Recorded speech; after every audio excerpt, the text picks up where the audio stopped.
ওই যে বলি না মহামারীর ভাইরাস, অমুক ভাইরাস তমুক ভাইরাস, এই ভাইরাস আরও সামনে আছে, বাকি এখন শো আছে। ঠিক যেমন আমরা একটু করোনা দেখলাম না, একজন থেকে আরেকজন, এরকম জিনিস চলবে আরও বিশ্বে।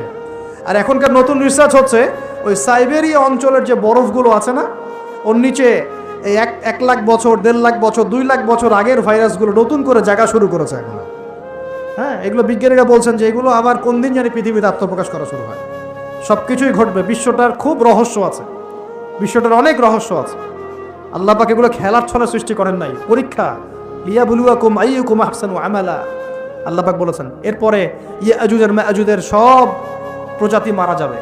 নবীজি বলছেন জমিনে কোনো জায়গায় ফাঁকা থাকবে না, সমস্ত জায়গাতেই ওদের দেহ পড়ে থাকবে। আল্লাহু আকবার। এরপরে ঈসা আলাইহিস সালাম আল্লাহকে বলবেন, আল্লাহ জমিনটাকে পবিত্র করে দাও। আল্লাহ পাক কি করবেন জানেন? বড় বড় নখরওয়ালা, বড় বড় নখ আছে, নখ দেখেছেন? বড় বড় নখ, বড় বড় নখওয়ালা একটা স্পেশাল প্রজাতির পাখি আল্লাহ পাঠাবেন। কি পাঠাবেন? পাখি। এটা কোন পাখি, কি নাম আমরা জানি না, মহাবিশ্বের কোন জায়গা থেকে আসবে তাও জানি না, পৃথিবীতে আসে কিনা তাও জানি না, আল্লাহ পাঠাবেন। আবাবিল, তয়রন আবাবিল যখন আল্লাহ পাখি পাঠিয়েছিলেন না, ও আরসালা আলাইহিম তয়রন আবাবিল, আসলে ওই পাখির নাম কিন্তু আবাবিল না, আবাবিল মানে হচ্ছে ঝাঁকে ঝাঁকে। তো ওই পাখি কি আর দেখা গেছে? ওই রকম করে পাথর কেউ নিক্ষেপ করেছে? আর ঠিক এরকম করে এই এক শ্রেণীর পাখি আল্লাহ পাঠাবেন যাদের নখগুলো খুব বড় বড় হবে, বিশাল বিশাল নখ। এই নখগুলো দিয়ে তারা দেহগুলোকে উঠাবে, উঠিয়ে নিয়ে কোথায় যে ফেলে দেবে আল্লাহ ভালো জানেন। সুবহানাল্লাহ, আল্লাহু আকবার। আল্লাহ পাক বিশ্বে কত কি বাকি রেখেছেন এখন।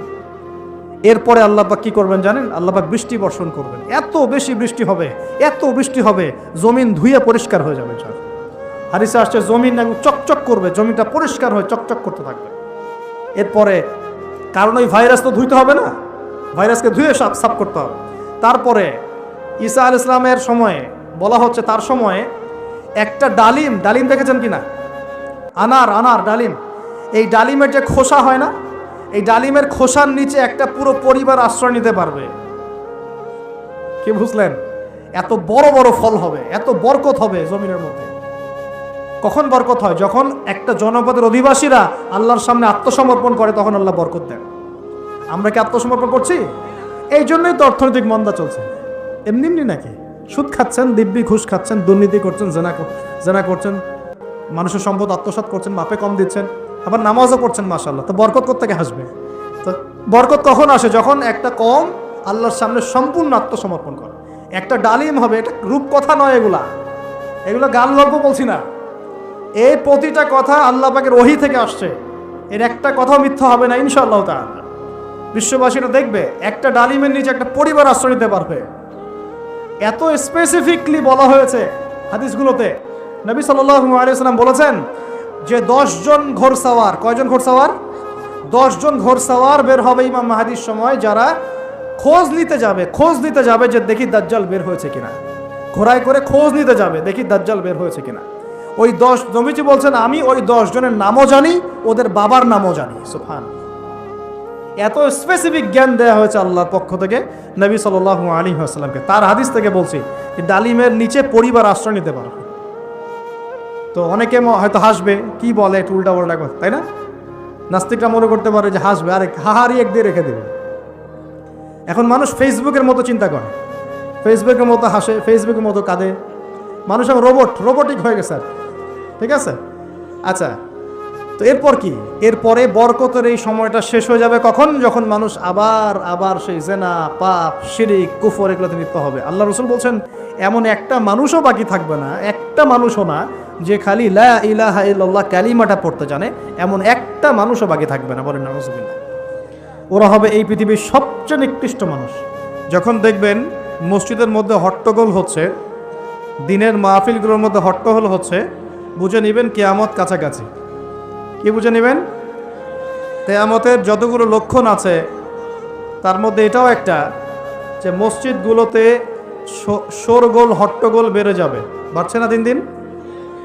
এমনকি দেখা যায় একজন ব্যক্তি নামাজ পড়ছে, তার পাশে মানুষ কোলাহল করছে, এমনটা হয় না?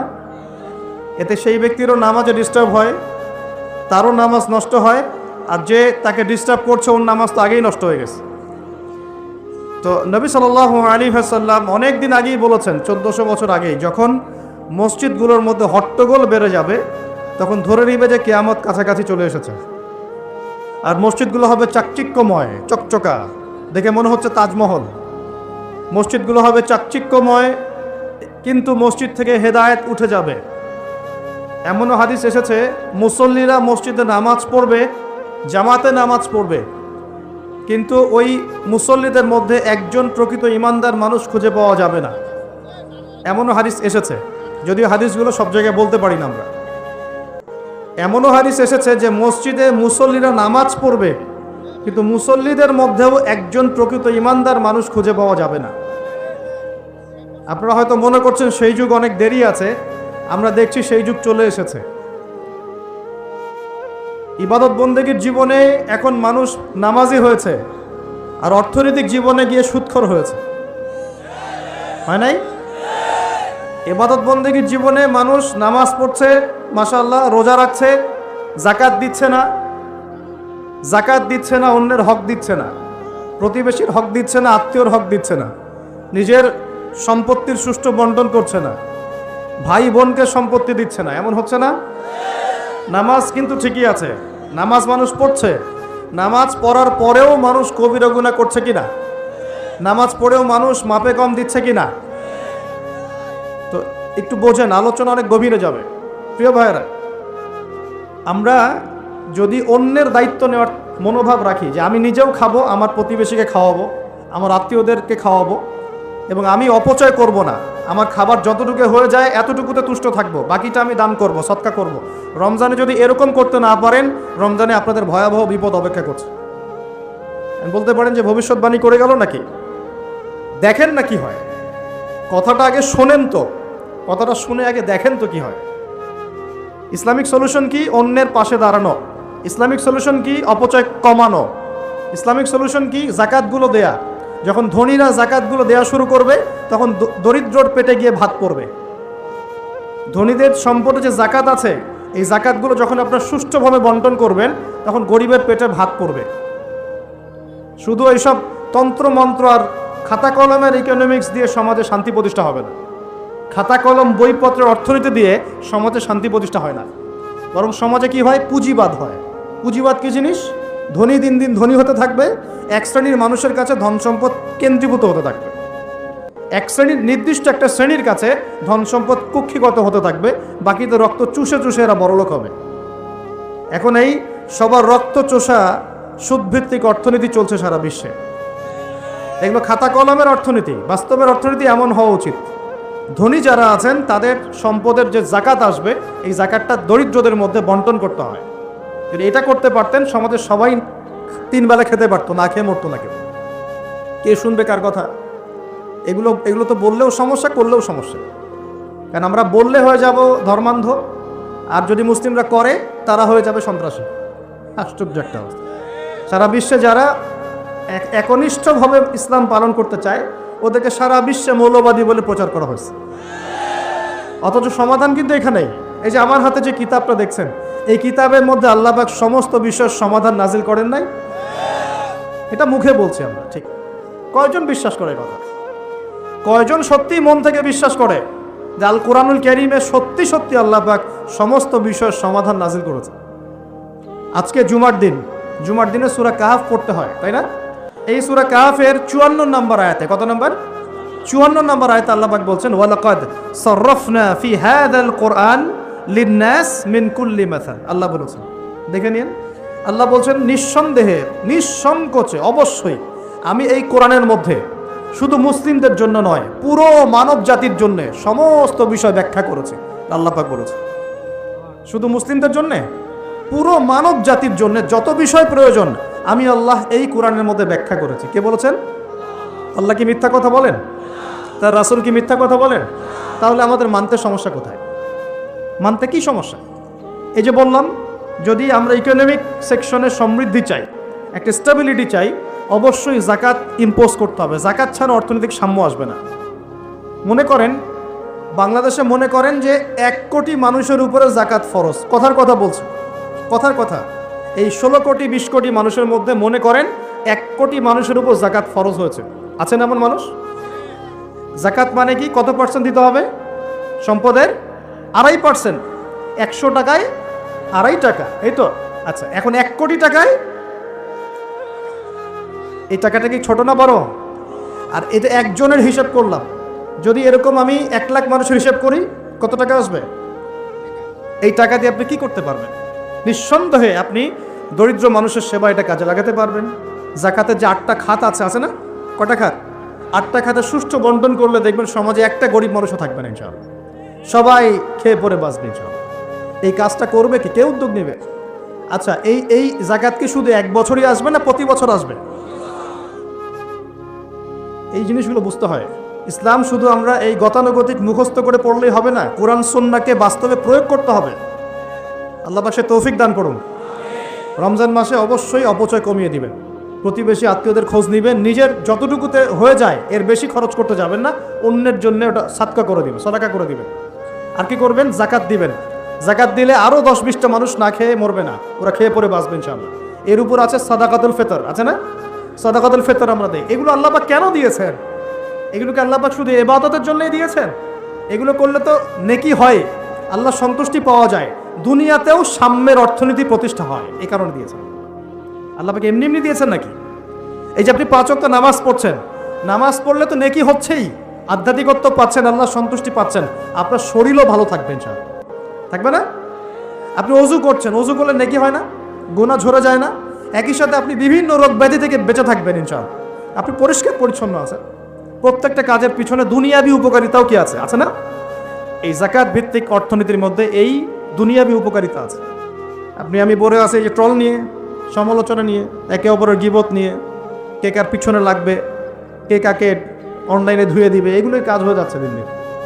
এই কাজগুলোর মধ্যে ভালো কাজগুলো ঢাকা পড়ে যাচ্ছে। ভালো কাজ যে হচ্ছে না তা নয়, কিন্তু ভালো কাজগুলো এই কাজগুলোর মধ্য দিয়ে ঢাকা পড়ে যাচ্ছে, এটা আপনারা বুঝতে পারছেন না। এই চলছে। তা আমাদের এই মানসিকতা পরিবর্তন করার দরকার নাই? কোরআন সুন্নাহ কি খালি এখানে থাকবে, আমরা তেলাওয়াত করব এই জন্যই, নাকি বাস্তবে প্রয়োগ করতে হবে? এই রমজান মাসে নিয়াত করেন। আসন্ন রমজান কেন কথা বলছি? কারণ রমজান কিন্তু বেশি দিন নাই, কয়দিন আছে? 1 মাস 1.5 মাসও বাকি নেই।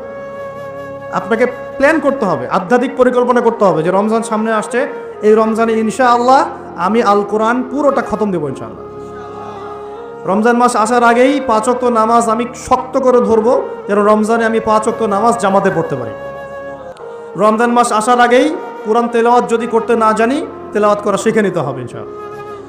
রমজান আসার আগেই নিয়াত করে নিব যে এই রমজানে ইনশাআল্লাহ আমি প্রত্যেক দিন তারাবি জামাতে পড়বো ইনশাআল্লাহ, এবং খতম তারাবি পড়বো ইনশাআল্লাহ।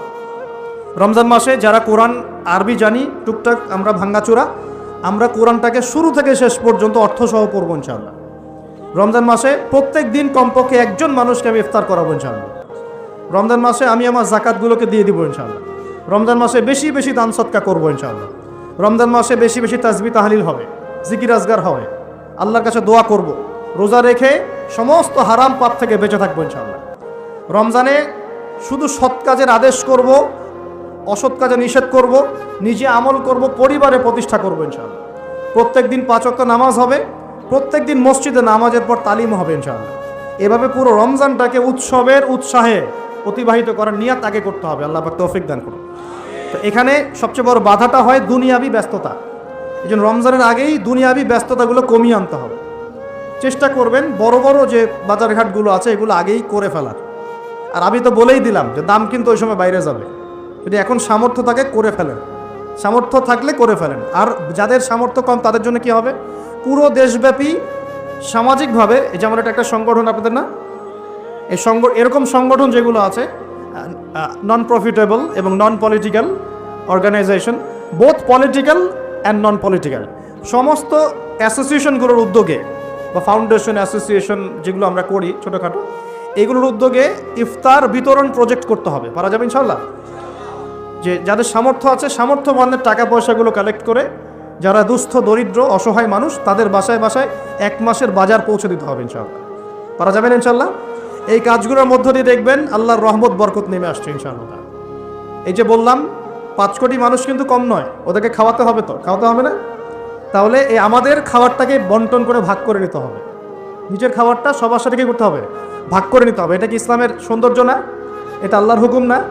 নবীর সুন্নত নয় কি? আল্লাহর নবীর বাসায় যদি কেউ আসতেন খাবারের জন্যে, তার বাসায় যদি দুটা খেজুর থাকতো, সে একটা খেজুর তিনি দিয়ে দিতেন, দুটা খেজুর দিয়ে দিতেন না? একদিন এক ভদ্রলোক, সাহাবী বলতে পারি আমরা তাকে, তিনি এসে খাবার চেয়েছেন। নবী সাল্লাল্লাহু আলাইহি ওয়াসাল্লাম তার সমস্ত স্ত্রীদের ঘর খুঁজে একটা খেজুর পান নাই। চিন্তা করতে পেরেছেন? তারপর তিনি বলেছেন, তোমাদের কার কাছে কি আছে নিয়ে আসো।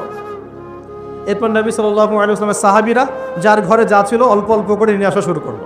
দেখা গেল যে মসজিদ নববীর বারান্দায় খাবারের স্তূপ হয়ে গেল একটা। মাশাআল্লাহ। এই যে একের বিপদে সবাই এগিয়ে আসা, এটা ইসলামের সুন্নাত, এটাই নবীর সুন্নাত।